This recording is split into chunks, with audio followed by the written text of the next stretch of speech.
Welcome to the WRAL Daily Download. I'm Jack Hagel. North Carolina Democrats are hoping a Kamala Harris presidential nomination will help them win other key races this year.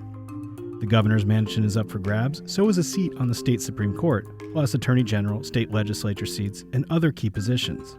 WRAL Capitol Bureau Chief Laura Leslie joins us now to give us an update on how Democrats' chances have changed since Harris took over Biden's campaign. Laura, good to see you again. Thank you.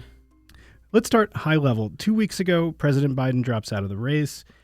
At the time, how was he doing in North Carolina? Not very well. He was, one of the polls that we sometimes use, Morning Consult, had him behind President Trump about 3 points. And actually, that was the best he had done in some time. He's been trailing former President Trump in the polls for most of the year.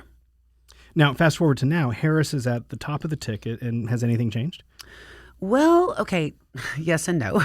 I mean, obviously, there's a lot of excitement. There's sort of this the bump that she gets with taking over the campaign. So you talk to Democrats, they say they're very energized, but the poll numbers aren't quite showing it yet. It looks like that same Morning Consult, the poll they did after Harris took over just recently, those numbers, Trump still has a lead. So I mean, it's a point either way. It's well within the margin of error. It could be movement, but I think you are hard pressed to count that as necessarily a turnaround.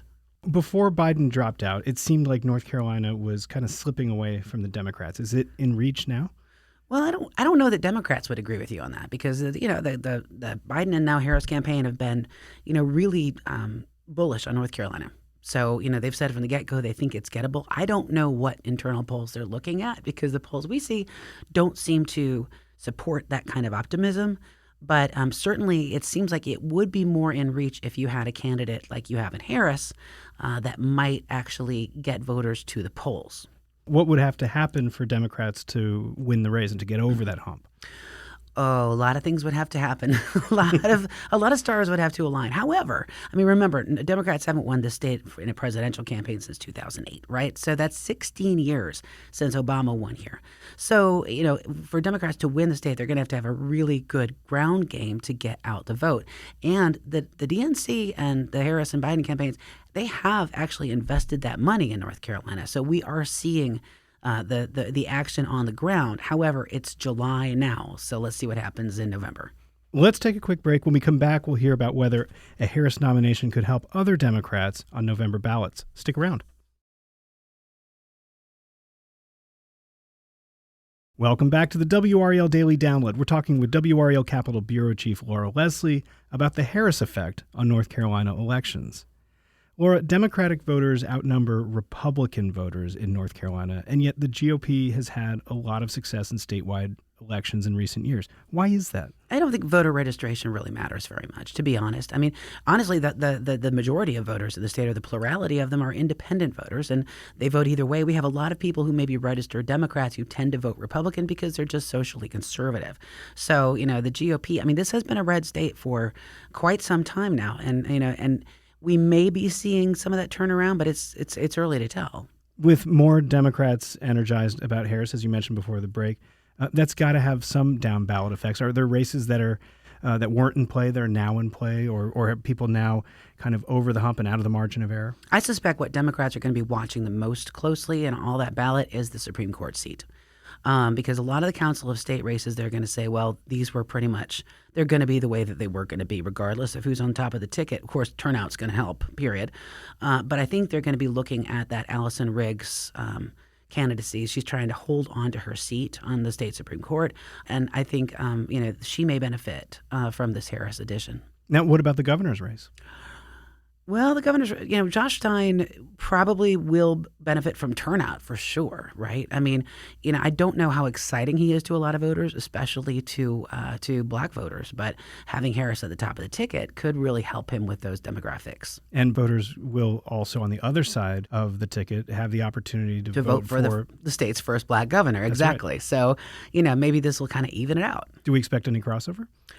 Probably so. I mean, I would expect you'd see, because there's usually crossover in the Republican, in the governor's race both ways. Now, black and rural voter turnout really increased when Barack Obama ran. Do you think we're going to see a similar increase? We talked about a little bit of of a turnout in terms of energy for Harris. What is that going to look like? Well, it's hard to say because you might think that in 2016 you would have gotten maybe a bigger bump for the first woman president, and she did win the popular vote, but did not win the Electoral College. That's Hillary Clinton, right? Yeah, and here you've got the first black woman, so you've got the excitement around Barack Obama. Although this is not the first, obviously, but then the first woman as well. So what we're seeing in some of the voter registration seems to show that women are registering to vote, maybe more so than men. So that may be a good sign for them.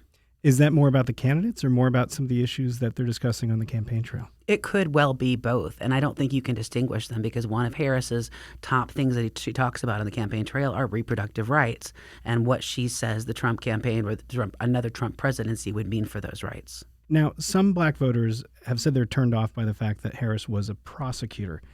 Do you expect that to have any impact? Well, it could still have an impact, but I think it was a bigger issue in 2020 because remember what else was happening in 2020? We had the civil rights uprisings, right? We had a lot of pushback against law enforcement within the black community, and one of the things that was used against Harris is that she's part of law enforcement, right? I think things have changed between 2020 and 2024. I think people, especially black people, have a different, maybe a more nuanced take of what a prosecutor, what relationship she might have to law enforcement. But obviously, there may be some who still feel like, that she can't be trusted. What are Republicans saying? Are they worried about North Carolina now that we're seeing Harris pick up a little bit of ground on Trump? I don't think we're seeing enough pickup yet. Don't forget, the state voted for Trump twice in the last two elections, and they expect that to continue. And he so far has been leading the polls here. Of course, I think his convictions hurt him a little bit here in our polls. He dipped a little bit after that. But, I have not heard any of the Republicans saying that they're concerned. They still think that Trump has this. I think that's perhaps one of the reasons we're not seeing so much of former President Trump in the state doing rallies when we're seeing, Vice President Kamala Harris here. It seems like, weekly. Is their strategy or messaging changing in any way now that Harris is at the top of the ticket? Well, obviously it is because they've got a different sort of target, right? But I think so far, Republicans have kind of struggled to define Harris. I think they're trying very hard, especially Trump, calling her a radical, calling her a liar, calling her a loser. But I think for now they're still trying to figure out how to come against her. And one thing that she has to talk about, and is probably her biggest weapon, is the reproductive rights issue, right? Because she can talk about it far more credibly than even Joe Biden could, and he was a big supporter of reproductive rights too. She has challenged him to obviously a debate, and he is pretty much pulled out of that. So that might tell you right there if there's a strategy shift. Now, she had been considering Governor Roy Cooper as a possible running mate. Cooper said that he didn't want any part of that. What's his role with the campaign between now and November? What's he going to be doing? Surrogates. The surrogate. And there are armies of surrogates for both candidates.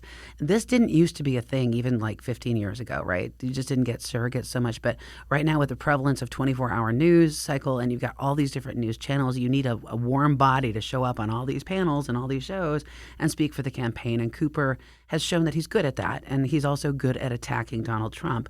And those are the two qualities that they really need in surrogates. And he, of course, is able, is willing to do it. So I expect we'll hear and see a lot of him all over the U.S., not just here in North Carolina. Do you think that's going to be an effective strategy to have Cooper out speaking and stumping for Harris?